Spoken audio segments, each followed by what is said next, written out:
Olá, meus irmãos, a paz do Senhor Jesus.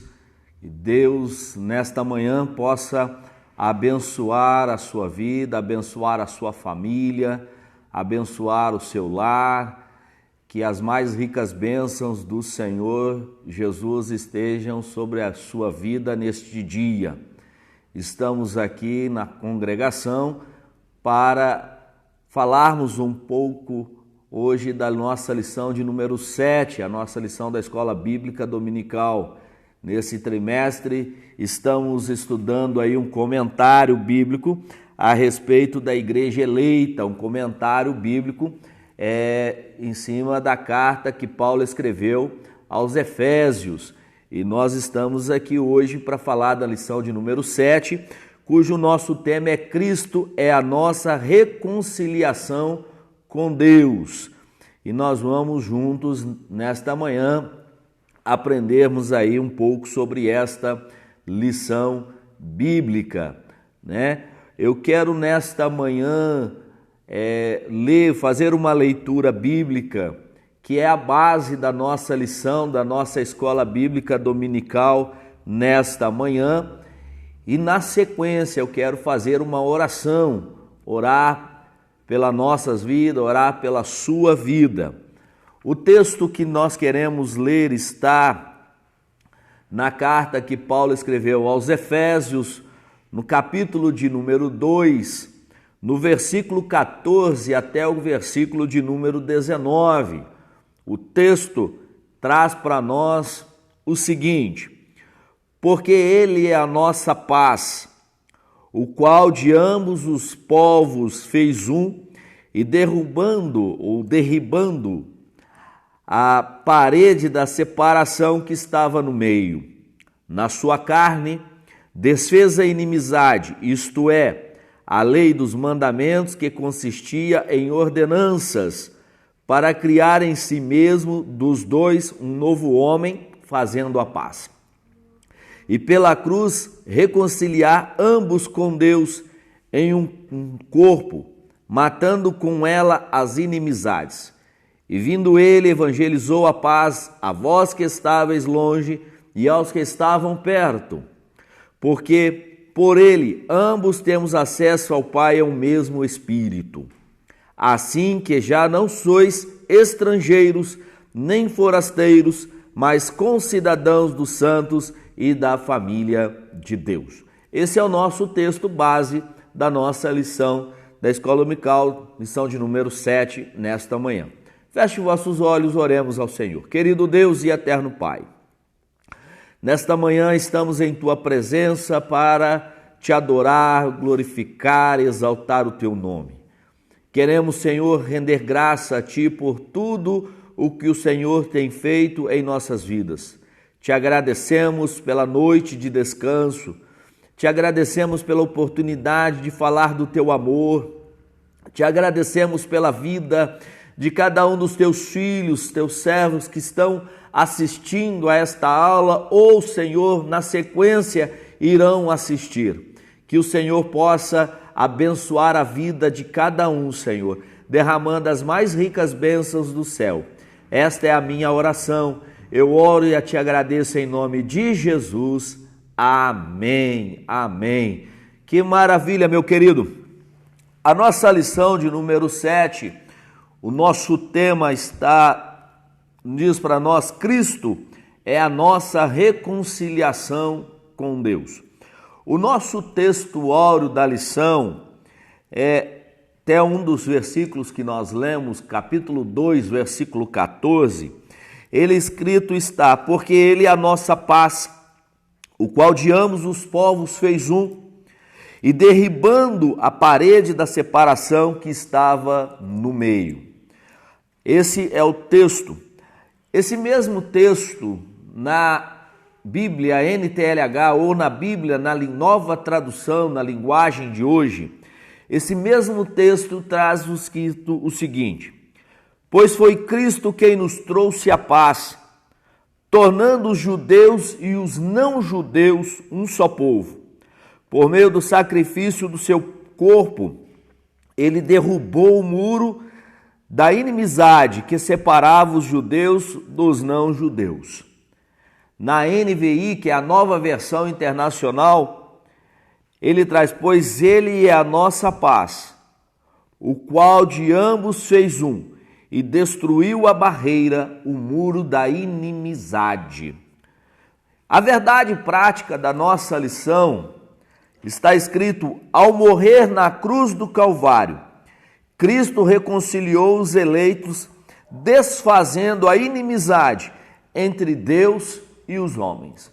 Essa é a verdade prática que nós temos dentro da nossa lição nesta manhã.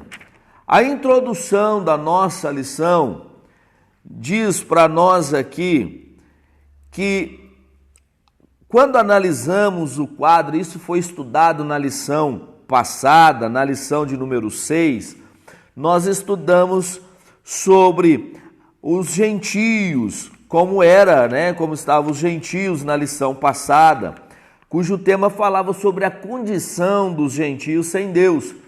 Dentro desta lição, podemos aprender sobre várias coisas, sobre o significado religioso da circuncisão, o que era a circuncisão do coração, ou a nova aliança. Podemos aprender o que é uma vida sem Cristo, o que é uma vida separada da comunidade em Israel, e várias coisas, uma esperança sem Deus que nós podemos aprender, sem Deus no mundo, como era a vida dos gentios sem a presença de Deus. Nesta lição de número 7, iremos aprender que Jesus mostrou que Ele é a reconciliação, ou seja, que só Ele pode nos religar, ou nos ligar, nos reconciliar com Deus, ok? E diz aqui que isso foi falado no versículo 11 e no versículo 12 do capítulo 2. O que diz lá para nós? Diz assim: portanto, lembrai-vos de vós noutro tempo, éreis gentios na carne e chamados incircuncisão, pelos que na carne se chamam circuncisão feita pela mão de homens, que naquele tempo estáveis sem Cristo. Então veja que naquele tempo estava sem Cristo, separados da comunidade de Israel e estranhos aos conceitos da promessa, não tendo esperança e sem Deus no mundo. Isso nós aprendemos na lição passada.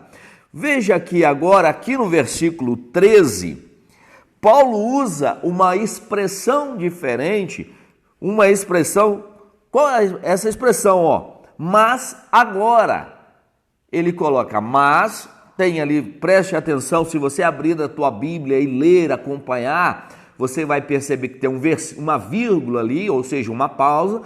Ele diz: mas agora em Cristo Jesus. Então ele coloca ali isso para indicar ali essa frase, essa expressãozinha, mas agora, indica algo que aconteceu.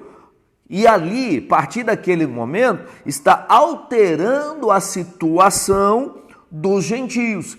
Por isso ele coloca, mas agora, o que ele coloca? Mas agora em Cristo Jesus, vós que antes estáveis longe, antes nós estávamos longe, já pelo sangue de Cristo chegastes perto, ok? Já pelo sangue de Cristo chegaste perto. Alguns comentaristas que diz, tem até estar aqui, diz assim, o próprio livro, comentarista da nossa lição, no seu livro, ele diz assim: a mudança que se aproximou os gentios foi efetivada por obra do sangue de Cristo Jesus.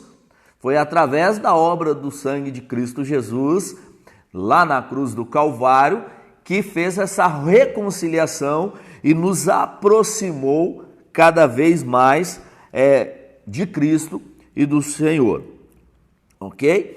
Então aqui Um pouco mais abaixo diz assim, que essa mudança repousa na obra que Cristo realizou.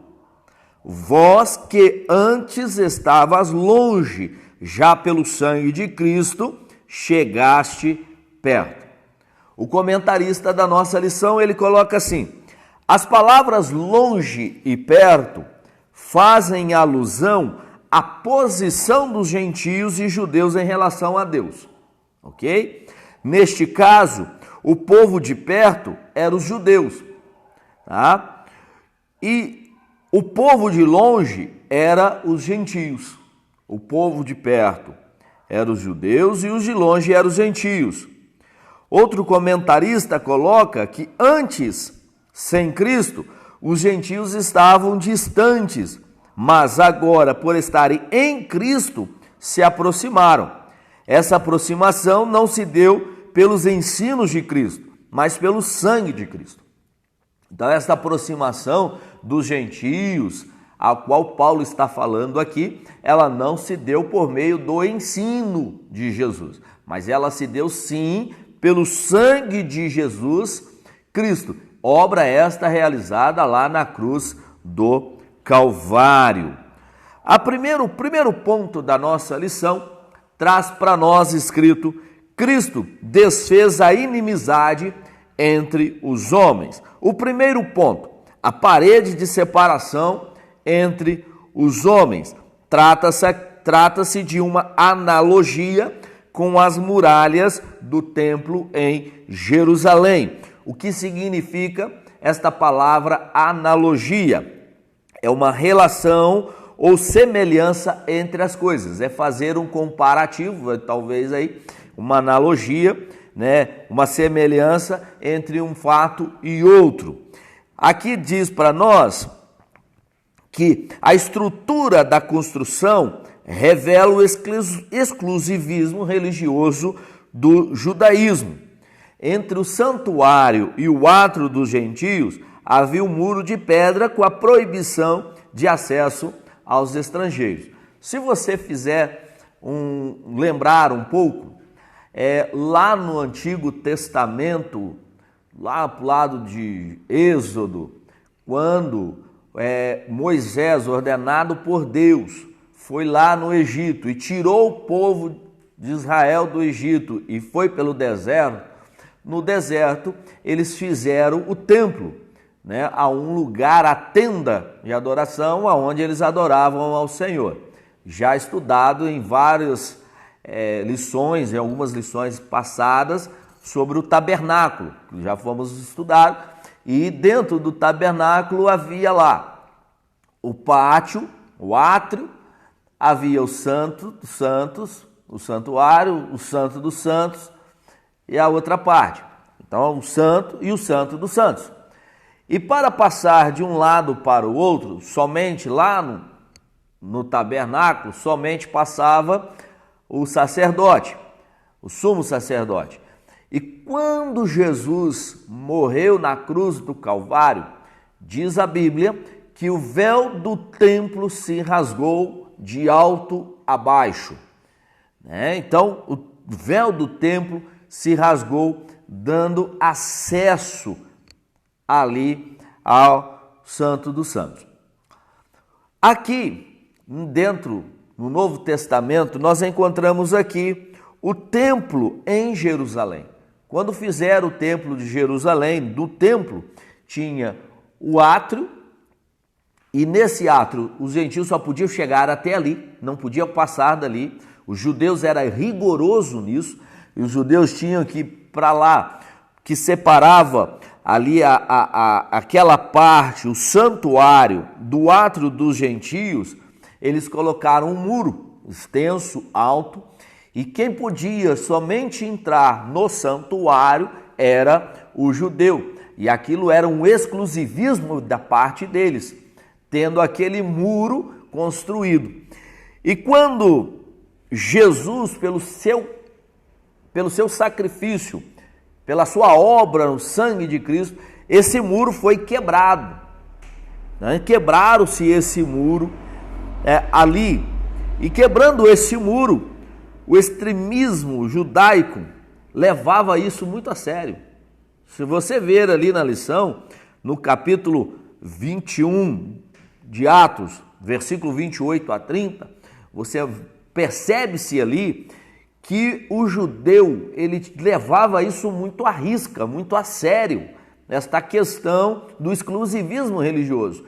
Tanto é que quando Paulo entrou ali, Paulo foi preso, né? Eles levou Paulo à prisão quando ele foi acusado, olha lá, foi acusado de permitir que um grego ultrapassasse essa barreira. Então, ao Paulo permitir que um grego ultrapassasse essa barreira, Paulo foi levado à prisão. Para você ver que eles levavam muito a sério toda esta questão de exclusivismo religioso.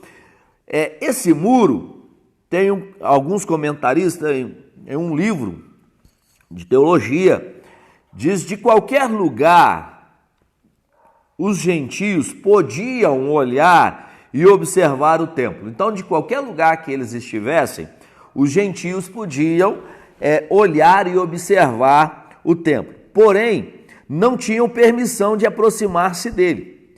Estavam impedidos pelo muro que o circundava, uma barricada de 1,5 metro de pedra, sobre a qual estavam colocados os seguintes intervalos. Em seguidos intervalos, avisos de grego e latim. Na verdade, esses avisos não diziam: os intrusos serão processados, mas estava escrito sim: os intrusos serão executados. Então, estavam em duas línguas, tanto no grego como no latim, e placas de aviso escritas que os intrusos serão executados. Está no livro Teologia de Ariston e Strong, 2017. Chaplin, um dos grandes teólogos, né, em seu livro tem o comentário no Novo Testamento, versículo por versículo, que é a autoria dele, o Antigo Testamento interpretado versículo por versículo também, que é de autoria dele. Ele coloca assim, no seu comentário: o templo era circundado, em sua inteireza por grande muralha, mas havia um muro mais interior que separava o átrio dos gentios do recinto mais íntimo ou santuário. Os judeus podiam entrar no santuário, mas não os gentios. Um comentário dele também diz assim: somente 2 pedras do templo de Jerusalém que havia nos dias de Jesus foram descobertas e identificadas com certeza como tais. E uma delas contém uma inscrição somente no idioma grego. Essa pedra foi descoberta durante uma escavação feita no ano de 1871, achando-se atualmente na cidade de Constantinopla. Essa inscrição diz como segue: nenhum homem de outra raça deve avançar para além da separação e do muro que cerca o santuário. E qualquer indivíduo ali dentro apanhado só poderá culpar a si mesmo em face de pena de morte, que lhe será imposta como consequência. Então, veja o muro e quanto que os judeus levavam isso muito a sério, a questão de outro povo, grego ou gentio, ultrapassar esta barreira do santuário, que havia ali entre o átrio e o santuário. Mas isso foi derrubado, essa parede foi derrubada, essa separação foi derrubada pelo sangue de Jesus. Segundo ponto, a derrubada da parede da separação. O apóstolo Paulo declara que em Cristo foi derrubada.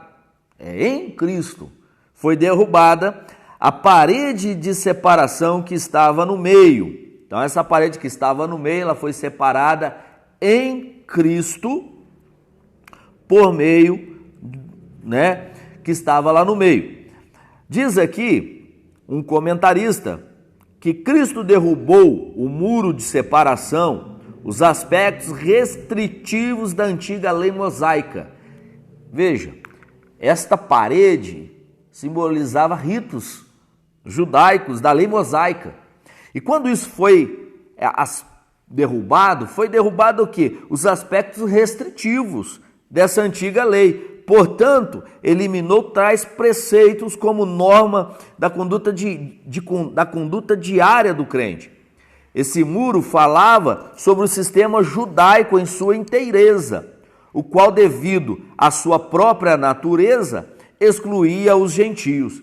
Então, foi derrubado esta parte.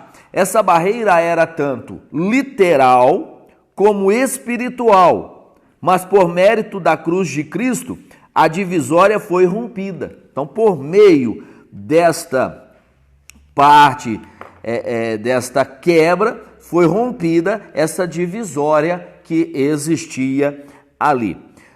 É literal como espiritual? É literal não no sentido histórico.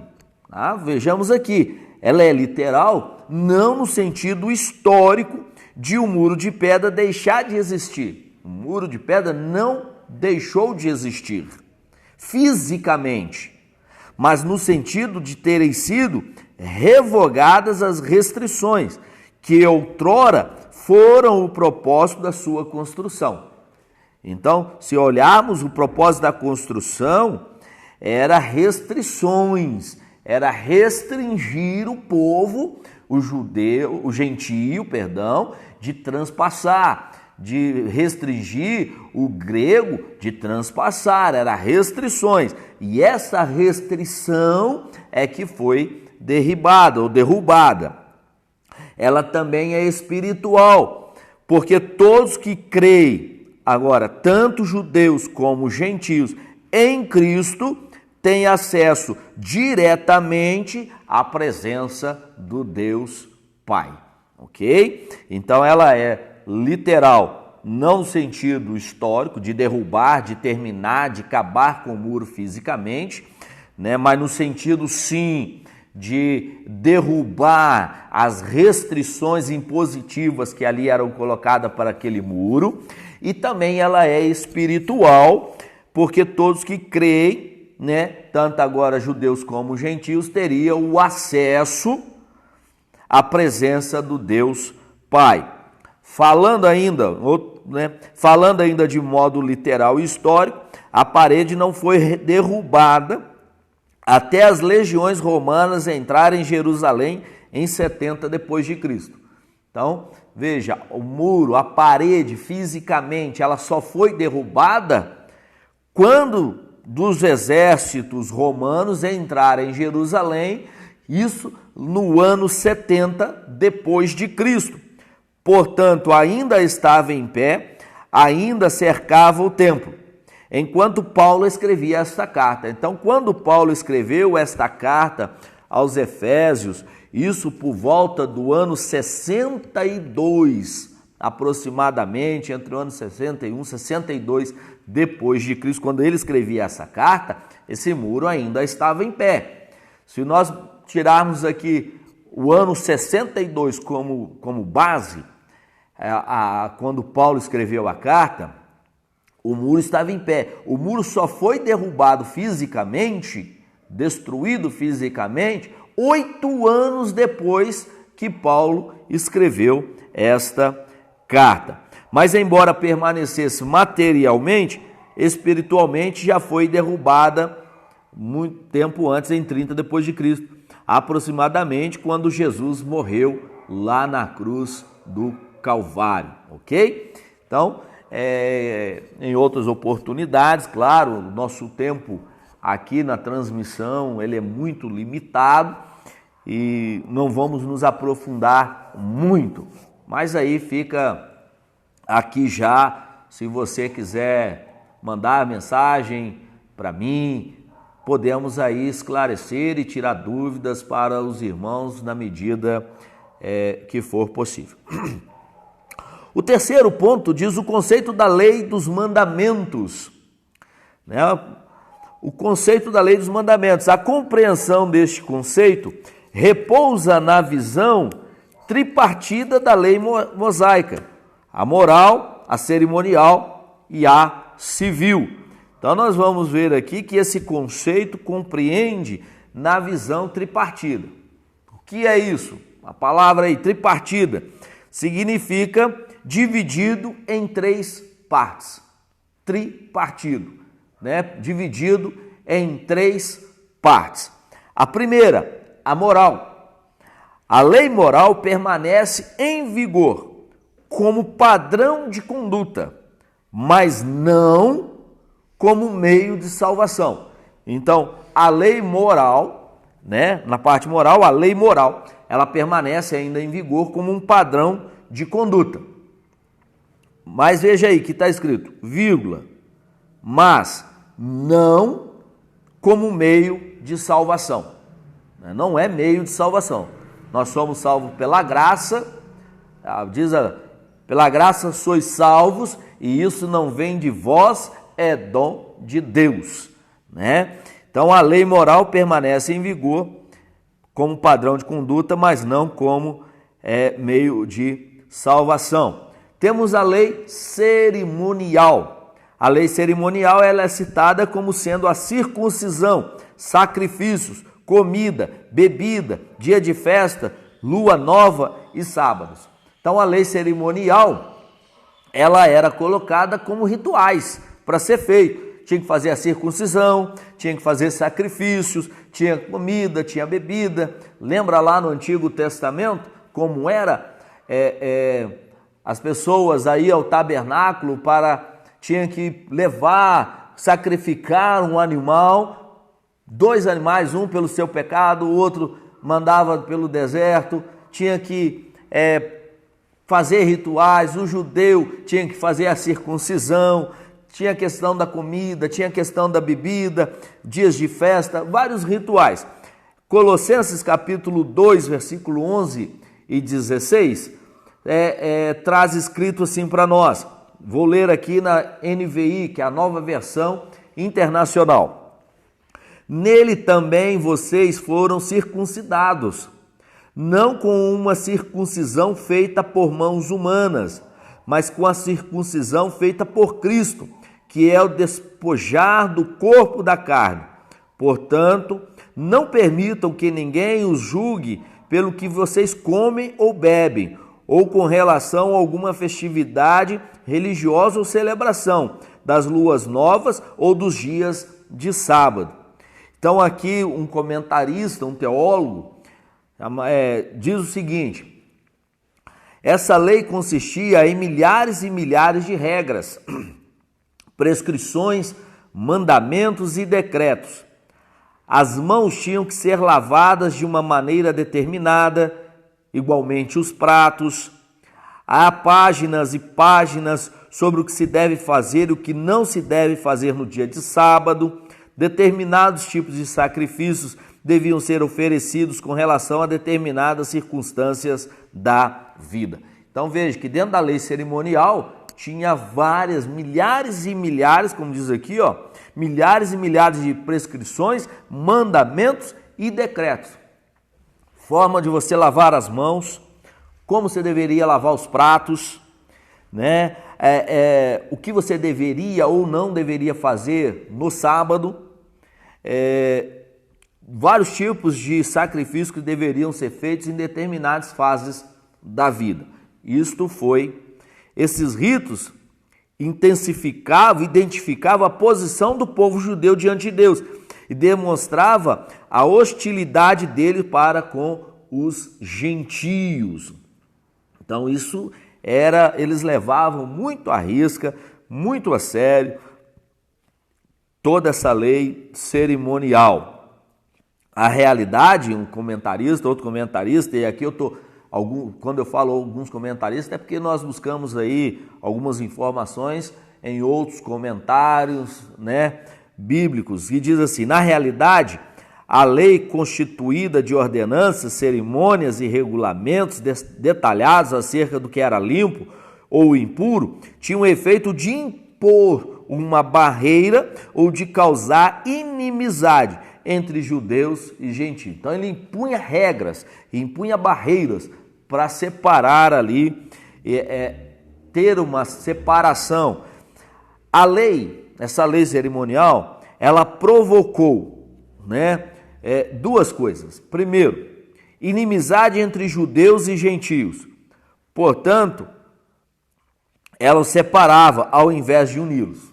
Então, primeiro, inimizade separando em vez de uni-los. Segundo, inimizade entre os homens e Deus, porquanto apontava para a maldade humana, dando-lhe a força, embora não pudesse conquistá-la, tendo se transformado em instrumento de morte e não de vida, conforme amplamente explanado em Romanos, capítulo 7, do versículo 8 ao versículo 10. Ok? Vamos aí, e ali ainda tem a lei civil. A lei civil diz respeito ao israelita como cidadão. Perdão. Quarto ponto desse primeiro, quarto subponto, desse primeiro ponto, diz a revogação da lei dos mandamentos.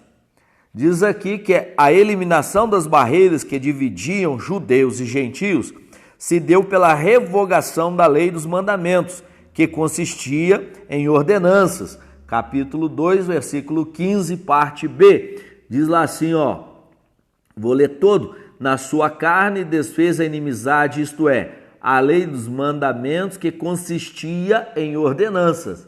A lei dos mandamentos que consistia em ordenanças, para criar em si mesmo dos dois um novo homem, fazendo a paz.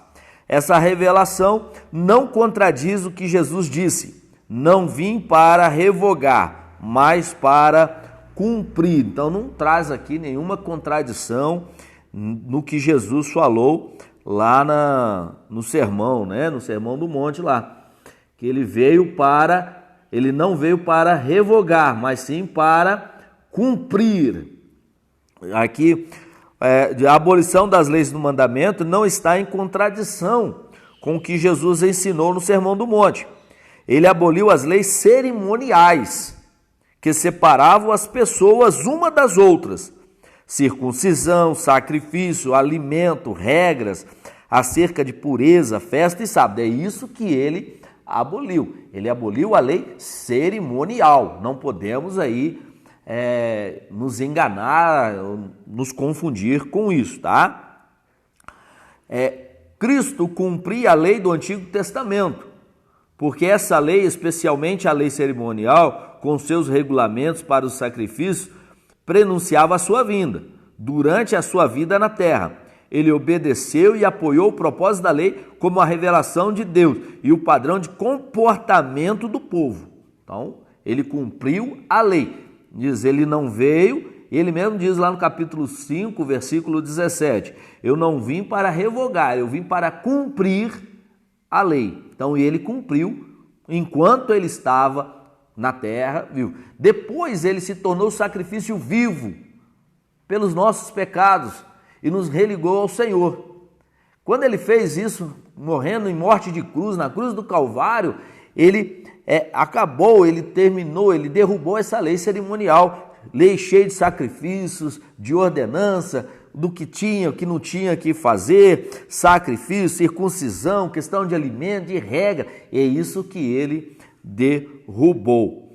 Ao entregar seu corpo para ser crucificado, Cristo cumpriu a lei, oferecendo-se como sacrifício em favor de ambos os povos. Então foi isso que ele derrubou. E se nós lermos aqui um texto bíblico, e vou ler na NVI, que é a Nova Versão Internacional, Hebreus capítulo 7, versículo 27 diz, ao contrário dos outros sumos sacerdotes, ele não tem necessidade de oferecer sacrifícios dia após dia, primeiro por seus próprios pecados e depois pelos pecados do povo.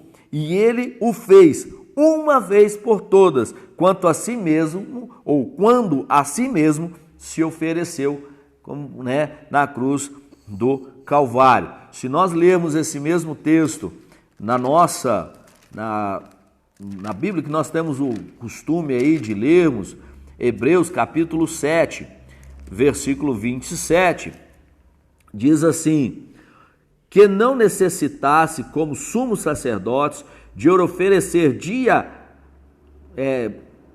cada dia sacrifício, primeiramente por seus próprios pecados e depois pelos do povo, porque isso fez ele uma vez, oferecendo-se a si mesmo. Então ele fez uma vez só oferecendo. Desse modo, a revogação aqui aludida é a lei cerimonial que resultava em separação entre judeus e gentios, tá? Então essa revogação aqui aludida é a lei cerimonial, ok? Aí você pode perguntar, o que é revogada? É o ato ou processo, o efeito de revogar, de tornar sem efeito alguma coisa, anulação, extinção. Ou seja, ele tornou sem efeito a lei cerimonial, ok? Então ele tornou ela sem efeito aqui. Vamos aí ao segundo ponto. Pela paz, Cristo fez um novo homem. Pela paz, Cristo fez um novo homem. Conceito bíblico de paz. A paz é a descrição de boas relações, do fim de um conflito, do estado de tranquilidade e de uma qualidade espiritual. Esta é o que significa paz. Então, o conceito da palavra paz: boas relações, do fim de um conflito, do estado de tranquilidade e de uma qualidade espiritual. Podemos assim definir. Já o dicionário teológico Vini, no Antigo Testamento, o substantivo hebraico para a paz é shalom, significa paz, completitude, perfeição, bem-estar, saúde. Chaplin coloca o significado que paz é uma das condições da vida, uma condição espiritual na qual vivemos dentro de uma era perturbada, pois a despeito de tratar-se de uma disposição mental, é igualmente uma qualidade espiritual. Na realidade, é um dos aspectos do fruto do Espírito Santo. Então, esse é um dos comentários que Chaplin coloca. Tá? Esse é o significado bíblico da palavra paz. Aqui diz que, ainda um pouquinho mais abaixo, sua morte na cruz desfez a nossa inimizade com Deus e com os homens, tornando possível a reconciliação entre ambos e promovendo assim a paz. Então, Colossenses capítulo 1, versículo 20 diz: por meio dele reconciliar-se consigo todas as coisas, tanto as que estão na terra quanto as que estão nos céus, estabelecendo a paz pelo seu sangue derramado na cruz. Leitura esta feita na Nova Versão Internacional, tá? Segundo ponto. Então, aqui no primeiro ponto falamos do conceito paz. O conceito paz é a descrição de boas relações, do fim de um conflito, tranquilidade, qualidade de vida, e que a morte na cruz nos promoveu. A morte de Cristo na cruz desfez essa inimizade e nos promoveu a paz, né? Nos deu a paz. Segundo, Cristo é a nossa paz. Cristo não é apenas o autor da paz, mas literalmente nossa paz. E Paulo declara que Cristo é a nossa paz no capítulo 2, no versículo 14. Né? Se você lá, primeiro, porque ele é a nossa paz. Ele coloca isso. Essa expressão aponta para uma conotação mais profunda. Pois Cristo não é apenas o autor da paz, mas literalmente Cristo é a nossa paz. Também se implica o conceito de comunhão espiritual, ou seja, Cristo habita em nós, sendo Ele mesmo a nossa paz, né? O texto aí de João, capítulo 14, versículo 23 e versículo 27, diz assim: respondeu Jesus: se alguém me ama, obedecerá a minha palavra. Meu Pai o amará. Nós viremos a ele e faremos morada nele. Deixo-vos a paz. A minha paz dou a vocês. Não a dou como o mundo dá. Não se perturbe o seu coração. Não tenham medo, porque Cristo é a nossa paz. Essa paz repousa na igreja, entre o crente e Deus, e entre judeus e gentios. Agora, um único povo em Cristo Jesus. Então, esta paz repousa na igreja. Cristo repousa sobre a igreja, entre o crente e Deus, entre judeus e gentios. Agora nós não somos mais dois povos, judeu e gentio, mas agora somos um só povo em Cristo Jesus. Isso é importante, irmãos. Nós não somos mais separados, agora nós somos um povo só em Cristo Jesus. Efésios capítulo 2, na Nova Versão Internacional, esse mesmo versículo aqui, ó.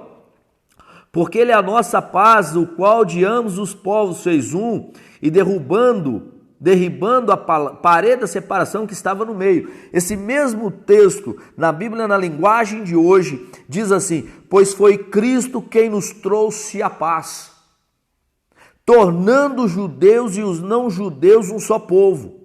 Por meio do sacrifício do seu corpo, ele derrubou o muro de inimizade que separava os judeus dos não-judeus. Que maravilha ouvir isso! Que, né, é muito gostoso saber isso. Isso traz uma tranquilidade para nós e saber que Cristo é a nossa paz. Saiba, hoje nós estamos aí vivendo essa situação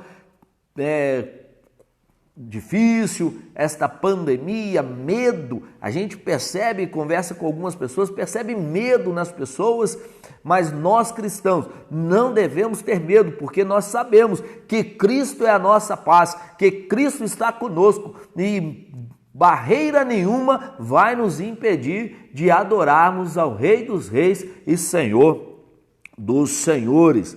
Terceiro, a nova humanidade formada pela paz. Cristo nos uniu os povos que outrora se hostilizavam, né? Essa unidade não foi o resultado de algum acordo firmado. Não foi um acordo firmado entre uma pessoa e outra, algumas coisas, não. Essa foi realizada, o modo só foi possível através de Cristo. Então, diz aqui a lição, essa unidade não foi resultado de algum acordo firmado entre homens. Ela foi realizada em si mesma, ou seja, o único modo possível era em Cristo. Só foi realizado em Cristo e por meio de Cristo. Então, tudo isso aí, pessoal, foi um acordo de paz que houve. Não tem. A Bíblia é clara que essa paz, ela só é possível e só vem através de Cristo e por meio de Cristo. Não vem por outra forma nenhuma. Então, só vem por meio de Cristo, é possível em Cristo e por meio de Cristo. Alguns teólogos, no livro de teologia, diz assim: Cristo e somente Cristo nos deu a solução para este problema que infesta a raça humana, isto é, a separação de Deus e de outras pessoas. Ele é a reconciliação do povo com Deus e a reconciliação das pessoas umas com as outras. Assim, o Evangelho torna-se uma mensagem de reconciliação. Ok? A Bíblia, me falha agora a memória, mas diz assim: só há um mediador entre Deus e os homens, Jesus Cristo, homem. Só Jesus Cristo é que pode te trazer a paz. Só Jesus Cristo que pode te trazer segurança. Só Jesus pode lhe trazer a salvação. É só através de Jesus que nós podemos vencer todas e qualquer barreira que possa se levantar no nosso caminhar por esse grande deserto. Creia, só Jesus para libertar, só Jesus para lhe dar esperança, só Jesus para lhe trazer a paz. Diz aqui ainda que a partir desse ato surge uma nova humanidade, ou seja, surge a igreja, onde não há circuncisão nem incircuncisão. Colossenses capítulo 3, versículo 11, está escrito assim: nessa nova vida já não há diferença entre grego e judeu, circunciso e circunciso, bárbaro, isto é, aquele que não possuía cultura grega, e cita, isto é, habitante da região ao norte do Mar Negro, que não fazia parte do Império Romano, escravo e livre, mas Cristo é tudo e está em todos. Glória a Deus por isso. Em Cristo, as desigualdades foram eliminadas, a acepção de pessoas desfeita, a etnia e a classe social desaparece. Em Cristo somos todos iguais. Ok, meu querido? Aqui é o final aí do segundo ponto. Vamos aí ao terceiro e último ponto da nossa lição. Pela cruz reconciliados com Deus num corpo, né? Primeiro ponto, Cristo se fez maldição por nós. Aqui ele coloca assim: ser condenado à morte de cruz era um sinal de maldição e de profunda humilhação. Naquela época de Jesus, a pessoa era condenada.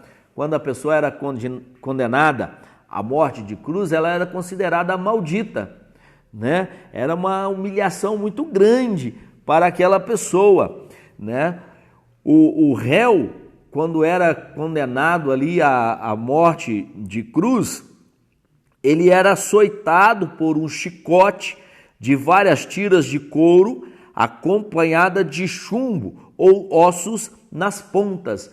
Então, era um chicote, esse chicote era em couro, ele era todo trançado, na ponta existia pedacinhos de chumbo ou ossos, na maioria das vezes eram ossos até um pouco encurvados, e quando o soldado batia com o chicote, ele batia, mas ele não soltava, ele batia e puxava. Quando ele batia e puxava, aquilo marcava, tirava pedacinhos, feria a pele do réu. Então, nós vemos que Jesus, quando ele foi condenado, ele passou pela rua apanhando chicotadas. Além dele fazer isso, ele também foi obrigado a carregar publicamente sua cruz até o local da execução. Então Jesus passou pela rua apanhando e carregando a cruz, né? Ali. Por essas razões, a cruz era escândalo para os judeus e loucura para os gentios. Então ele apanhava, foi apanhando até levar a sua cruz lá no monte chamado Monte Caveira, né, onde ele foi morto. Diz aqui que diante dessa humilhante exposição e desonra pública, degradação do ser humano, vergonha e vexame diante da sociedade, a morte de cruz era escândalo para os judeus e loucura para os gentios. Cristo suportou a afronta, levou a nossa culpa, entregou seu corpo para a crucificação e se fez maldito ou se fez maldição em nosso lugar, né? Gálatas capítulo 3, versículo 13 diz: Cristo nos redimiu da maldição da lei, quando se tornou maldição em nosso lugar, pois está escrito: maldito todo aquele que for pendurado num madeiro. Ele se fez maldito por mim e por você, para nos dar a salvação, para nos reconciliar com Deus. Pagou a nossa dívida ali na cruz do Calvário. Reconciliados pela cruz, diz aqui, foi o sacrifício vicário de Cristo na cruz e sua consequente vitória sobre a morte que possibilitaram nossa reconciliação com Deus e com os homens. Então foi o sacrifício vicário de Cristo na cruz e a sua consequente vitória sobre a morte que possibilitaram nossa reconciliação com Deus e com os homens. Colossenses capítulo 1, versículo 20. Está escrito assim: e por meio dele reconciliar-se consigo todas as coisas, tanto as que estão na terra quanto as que estão nos céus, estabelecendo a paz pelo seu sangue derramado na cruz. Tá bom? Cristo pagou nossa dívida com a lei, com o legislador na cruz. Ele fez pecado por nós e na sua exposição efetuou a reconciliação. A morte de cruz não somente removeu a barreira entre judeus e gentios, mas também a barreira entre ambos e Deus. A morte da cruz apregou a paz entre Deus e os homens, isto é, o ministério da reconciliação foi feito, ok? Então, essa é a morte de cruz e nos trouxe a paz. A mensagem da cruz apregou a paz entre Deus e os homens, isto é, o ministério da reconciliação. Tá? Reconciliados na cruz em um corpo. Os propósitos de Cristo foi o de reconciliar ambos, judeus e gentios, com Deus em um corpo. Então, o propósito de Cristo foi de reconciliar ambos, judeus e gentios, com Deus em um corpo. Somente Cristo, está na Bíblia de Estudo Pentecostal, somente Cristo pode derrubar as barreiras do preconceito, reconciliar todos os crentes e uni-los em um só corpo. Somente Cristo. Não há outro. Não tem como, fulano, ciclano, beltrano, não. Somente Cristo pode nos reconciliar todos os crentes e uni-los em um só corpo. A reconciliação deve ser duplamente compreendida. Primeiro, a inimizade existente na vertical, isto é, homens e Deus, e a inimizade horizontal, dizer judeus e gentios. Então, as duas inimizades foram desfeitas quando Cristo levou nossos pecados no madeiro. Então, quando Cristo levou os nossos pecados no madeiro, essa inimizade foi quebrada. A nossa inimizade com Deus, na vertical, e a nossa inimizade, judeus e gentios, na horizontal. Isso foi quebrado, né? 1 Pedro, capítulo 2, versículo 24, diz assim: ele mesmo levou em seu corpo os nossos pecados e sobre o madeiro, a fim de que morrêssemos para os pecados e vivêssemos para a justiça. Por suas feridas, vocês foram curados. Por suas feridas, eu e você, nós fomos curados pelas feridas de Jesus Cristo. A reconciliação foi concretizada na cruz, gerando um novo povo, um único corpo, a família de Deus, a igreja de Cristo. Versículo 19, capítulo 2 de Efésios, diz assim: portanto, vocês, os não-judeus, não são mais estrangeiros nem visitantes, mas agora vocês são cidadãos que pertencem ao povo de Deus e são membros da família dele. Efésios capítulo 3, versículo 6, o segredo é este: por meio do evangelho, os não-judeus participam com os judeus das bênçãos divinas. Eles são membros do mesmo corpo e participam da promessa que Deus fez por meio de Cristo Jesus. Ok? Chegamos aqui, irmãos, meus queridos, ao final da nossa lição nesse domingo, né? Nesse domingo aí, dia 17 de maio, passamos aí a metade de maio já, e estava ontem ainda lembrando, né? Já temos 2 meses que nós não nos reunimos juntos na igreja, mas como diz a lição, meu querido, que Cristo é a nossa paz. Em meio à adversidade, precisamos ter tranquilidade, precisamos ver que Cristo é a nossa paz, é Ele que nos dá tranquilidade, é Ele que nos dá tranquilidade nesse meio desta crise que estamos passando. E com toda certeza, iremos chegar no final e iremos dar o brado de vitória, agradecer a Deus por tudo aquilo que o Senhor tem feito na nossa vida, e nós seremos vitoriosos em Cristo Jesus, ok? Aqui diz a nossa conclusão, para encerrarmos: em obediência ao plano divino, Cristo cumpriu as demandas da lei da cruz. Em seu sacrifício, derrubou as barreiras e aboliu as ordenanças cerimoniais que serviam de divisão. Por meio da paz conquistada no madeiro, desfez a inimizade, criou uma nova humanidade e reconciliou com Deus.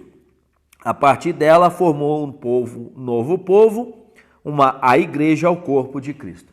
Que Deus te abençoe, que Deus continue a nos abençoar a sua vida, a sua família, o seu lar. Deus te abençoe nesse dia, hoje e durante o decorrer da semana, que o Senhor derrame as mais ricas bênçãos sobre a sua vida. Temos aqui, vamos estar orando, pela vida do diácono irmão Anaor Lopes, que é irmão do nosso pastor, Vamos estar orando, o irmão do pastor Vanderlei, não passou bem aí essa noite passada, com dores, vamos estar orando. Ele passou por uma cirurgia na quinta-feira, então vamos orar para que Deus entre com providência. Também vamos continuar, e peço aqui para que continue orando pela vida do meu tio, diácono Nilcinho, ali na cidade de Ipatinga, Ele é irmão da minha mãe.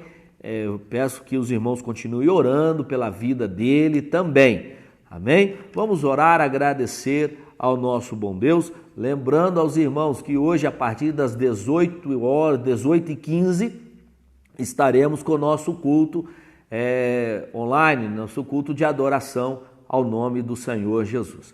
Feche os vossos olhos, oremos ao Senhor. Querido Deus e Pai, queremos te agradecer, Senhor, nesta manhã, pela oportunidade que o Senhor nos concede de estarmos aqui aprendendo a Tua palavra, que o Senhor possa nos abençoar a cada dia, a cada momento, a cada instante. Abençoa também, Senhor, a vida do diácono irmão Anaor, Senhor, toma ele em Tuas mãos, passe as Tuas mãos poderosas sobre a vida dele, ali naquele hospital, sê com ele, Pai. Também eu te peço pela vida, Senhor, do meu tio, Pai, diácono Nilcinho, Senhor, toma ele em Tuas mãos, abençoando, fortalecendo, dando a Tua paz e a Tua graça. Senhor, nós louvamos a Ti nesta manhã, dai-nos uma tarde abençoada, um dia abençoado, e que à noite possamos estar aqui, Senhor, louvando ao Senhor na transmissão do culto. Senhor, que o Senhor possa abençoar os Teus filhos que estão ouvindo esta palavra, dê a paz, a bênção e a graça a cada um. Assim nós te pedimos e te agradecemos em nome de Jesus. Amém. Amém. Deus abençoe a sua vida, meu querido. Um excelente dia em nome de Jesus. Amém.